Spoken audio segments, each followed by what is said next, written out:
وتواصوا بالصبر، ہر ایک کو صبر کی وصیت کیجیے، بتائیے سب کو کہ زندگی میں برداشت کرو، کنٹرول کرو، قابو کرو اپنے آپ کو۔ توحید پر آ رہے ہو تو صبر کرنا ہوگا، اب مشرکین کی طرف سے تکلیف آئے گی۔ اب توحید پر آ رہے ہو، اب صبر کرنا ہوگا، شیطان ہمارے پیچھے پڑ جائے گا۔ اب توحید پر آ رہے ہو، آزمائش آ گیا، اللہ دیکھے گا ہمیں کہ ہم جمیں گے کہ نہیں، صبر کرنا ہے۔ اگر کوئی بدعتی ہے اسے بتاؤ صبر کرنا ہوگا۔ اب سنت پہ آنے کے بعد لوگ تمہیں کیا کہیں گے، کن ناموں سے پکاریں گے، اس پہ صبر کرنا ہوگا۔ رشتہ دار خاندان والے تمہارے ساتھ کیا کریں گے، اس پہ صبر کرنا ہوگا۔ اور یہی لوگوں کو بتاؤ اللہ تبارک و تعالیٰ کے دین پر جمنے کے لیے جو آزمائشیں آئیں گی اس پر صبر کرنا ہوگا، تقدیر پر صبر کرنا ہوگا۔ ہر چیز ہمارے خواہش کے مطابق نہیں ہوتے ناظرین کرام، زندگی میں ہر آدمی پریشان ہے، کوئی نہ کوئی پریشانی اس کو ضرور ہے، ہر آدمی پریشان ہے، مال کو لے کر کے، صحت کو لے کر کے، عزت کو لے کر کے، اور اسی طرح گھریلو مسائل کو لے کر کے، یا فائنینشلی اسے مسائل ہے، یا قرض ہے، یا لوگوں کی طرف سے تکلیف ہے، یا کسی مقدمے میں پھنس گیا ہے، یا کسی اور مصیبت میں گرفتار، لوگوں کے الگ الگ پریشانیاں ہیں، لوگ آزمائشوں میں ہیں۔ لوگوں کو بتائیے صبر کرنے کی، وتواصوا بالصبر، لوگوں کو دلاسا دیجیے، انہیں صبر کی تعلیم دیجیے۔ ناظرین اکرام، یہ 4 چیزیں ہیں، جو آدمی ان 4 چیزوں کو کر لیتا ہے وہ خسارے سے نکلتا ہے۔ اس کے لیے مومن کو وقت نکالنا چاہیے۔ اب وقت کی ترتیب کیسے ہونا چاہیے، یہ 4 چیزیں آپ کے ذہن کے اندر ہوں: ایمان، عقیدے کی اصلاح، اور عمل صالح، عبادتوں کا وقت، اور اللہ کی طرف دعوت دینا، اور کن کو دعوت دینا یہ بھی آپ کو میں نے بتایا، اور صبر کی تلقین۔ اس کے لیے ہر مومن کو وقت نکالنا ہوگا۔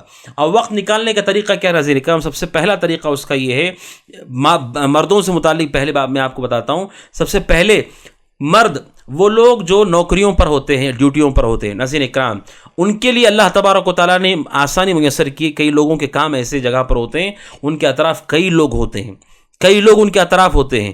نتیجہ کیا ناظرین اکرام، 2 عبادتیں وہ ایک ساتھ کر سکتے ہیں۔ ایک، وہ اپنی ذاتی عبادت بھی کر سکتے ہیں، نماز یا روزہ یا تلاوت قرآن مجید یا اذکار یا دعاؤں کا اہتمام، اور ساتھ ہی ساتھ جو ان کے اطراف اٹھنے بیٹھنے والے ان کا جو اسٹاف ممبرس ہوتے ہیں، یا ان کے ساتھ کام کرنے والے کولیگس ہوتے ہیں، ان کو دین کی بتانے کا موقع بھی اللہ تعالیٰ فراہم کرتا ہے۔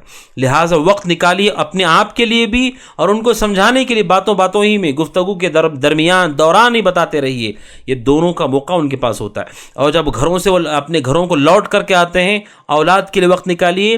ساتھ ہی ساتھ دن اور رات کے حصے میں ایک وقت آپ کے پاس ایسا ہونا چاہیے ناظرین اکرام جس میں آپ علم حاصل کرتے ہوں، جس میں اگر آپ پڑھنا لکھنا جانتے ہیں آپ کے پاس نوٹس ہونی چاہیے، یا آپ اپنے موبائل یا ٹیب میں جہاں پر بھی آپ لکھ رہے ہوں اپنے پاس نوٹس رکھیے، اور اس میں لکھیے، بنیادی باتوں کو، معلومات کو جمع کیجیے، یاد کیجیے۔ قرآن مجید حفظ کرنا چاہتے ہیں، سب سے پہلے وہ صورت یاد کیجیے جو نماز میں پڑھنا چاہیے مسلمان کو، کم از کم قصار مفصل، اوساط مفصل، طوال مفصل، سورہ مرسلات سے لے کر کے آدمی شروعات کرے وہاں سے، اور آخر تک یاد کرے سورۃ الناس تک، جو اللہ کے نبی کا عام معمول ہوا کرتا تھا۔ اس کے ذریعے سے ناظرین اکرام اپنے آپ کے لیے وقت نکالے۔ اور دوسرا، اپنے گھر لوٹنے کے بعد اپنے گھر والوں کے لیے وقت نکالے، محبت کے لیے، تعلیم کے لیے، تربیت کے لیے۔ گھروں کے اندر ناظرین اکرام، ہمارے گھروں کے اندر حدیث کا درس ہونا چاہیے، قرآن کا درس ہونا چاہیے، سیرت رسول کا درس ہونا چاہیے۔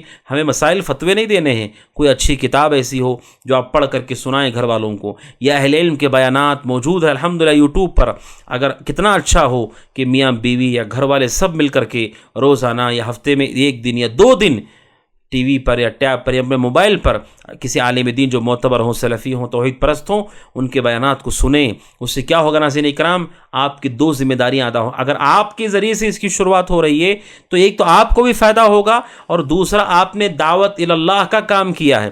اس لیے کہ ناظرین اکرام، علماء کہتے ہیں دعوت اللہ کے لیے ضروری نہیں کہ آپ خود بول رہے ہوں، بولنا ضروری نہیں ہے۔ دعوت اللہ میں جو اللہ نے آپ کو قابلیت دی اس کے ساتھ شریک ہو سکتے ہیں آپ۔